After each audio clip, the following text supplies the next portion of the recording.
ඉතින් වර්තමාන ක්‍රිකට් ක්‍රීඩාවේ අපි ආදරය කරපු මේ වගේ ක්‍රීඩකයෝ මේ ක්‍රිකට් යුගයෙන් සමුගනිමින් ඉන්න කාලයක්. ඉතින් ක්‍රිකට් වලට ආදරය කරන ක්‍රිකට් හදවත් වලට මේ සමුගැනීම් කියන්නේ ලොකු දුකක්.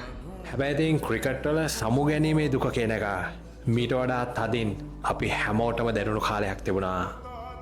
ඉතින් මේ වගේම එක කාලෙක ශ්‍රී ලංකා ක්‍රිකට් වලට ස්වර්ණමය යුගයක් අරගෙන ආපු ක්‍රිකට් කියන ක්‍රීඩාවට අපිව ඇබ්බැහි කරපු මේ වගේ ක්‍රීඩකයන් ක්‍රිකට් ක්‍රීඩාවට සමුදෙන කාලයක් අපි පහු කළා.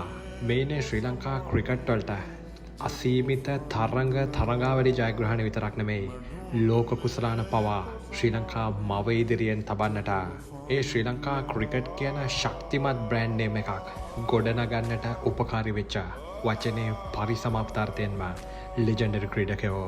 ඉතින් මේ වීඩියෝ එක බලන ක්‍රිකට් වලට ආදරය කරන ගොඩ දෙනෙක්ව ක්‍රිකට් කියන ඒ ලස්සන ක්‍රීඩාවට ඇබ්බැහි කරන්නට මෙතන ඉන්න කවුරුම හරි ක්‍රිකට් ක්‍රීඩකෙක් අනිවාර්යෙන්ම හේතුවක් වෙනවා ඇති. ඒ කාලේ ටීම් එකේ ගහපු හැම ක්‍රීඩකෙක් වගේම වර්ල්ඩ් ක්ලාස් ප්ලේයර් කෙනෙක්. ඒ නිසාමයි ඒ කාලේ හිටපු ඕනිම පිතිකරුවෙක්ව ඕනිම පන්දුවන්නෙක්ව මෙල්ල කරන්න පුළුවන් ක්‍රීඩකෙක් අපේ කණ්ඩෑම ඇතුළේ හිටියේ. ශ්‍රී ලංකා කණ්ඩෑම වෙනුවෙන් ලෝක කුසලාන දෙකක් ලෝක කුසලාන අනුශූරතා 4ක් සහ කියලා නිම කරන්න බැරි තරමේ තරඟාවලි ජයග්‍රහණ රැසක් අපි භුක්ති විඳපු කාලෙට අපි කියන්නේ ශ්‍රී ලංකා ක්‍රිකට් ස්වර්ණමය යුගය කියලා. ඉතින් මේ ඉන්නේ ඒ ශ්‍රී ලංකා ක්‍රිකට් ස්වර්ණමය යුගයේ මුල් අයිතිකාරයෝ.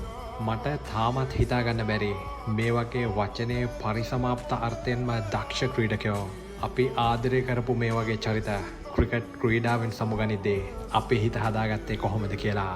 ඒ වගේම මේ කාලේ ඇවිල්ලා අපිට හිටපු අවසාන ලෙජන්ඩ්ස්ලා ටිකත් සමුගනිමින් ඉන්න කාලයක්.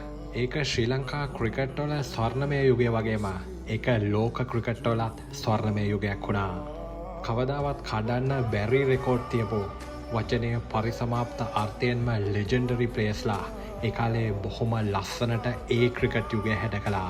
ඉතින් අපේ රටේ නොවුනත් මේ ක්‍රීඩකයන්ට අපේ රටේ තරමටම අපි ආදරය කළා. ඒකට ගොඩක් වෙලාවට ඔවුන්ගේ දක්ෂතාවය වගේම ඔවුන් සතුව තිබුණු හම්බල් ස්පිරිට් එක ඒකට හේතු වන්නට ඇති. ගෝඩ් ඔෆ් ක්‍රිකට්ලා සෙල්ලම් කරපු කාලයක් කියන්නේ ඒ ක්‍රිකට් ටීර එක එසේ මෙසේ ක්‍රිකට් ටීර එකක් නෙමෙයි. ඒ ක්‍රිකට් යුගයේ හිටපු හැම චරිතයකට වගේම අපේ රටේ නොවුනත් අපේ රටේ එවුන් තරමටම අපි ආදරය කළා. එද මම කලින් කිව්වා වගේම ක්‍රිකට් වල සමුගැනීමේ දුක කියන එක තදින්ම දැනුණු ක්‍රිකට් යුගයක් තමයි මම මේ පෙන්නපු ක්‍රිකට් යුගය.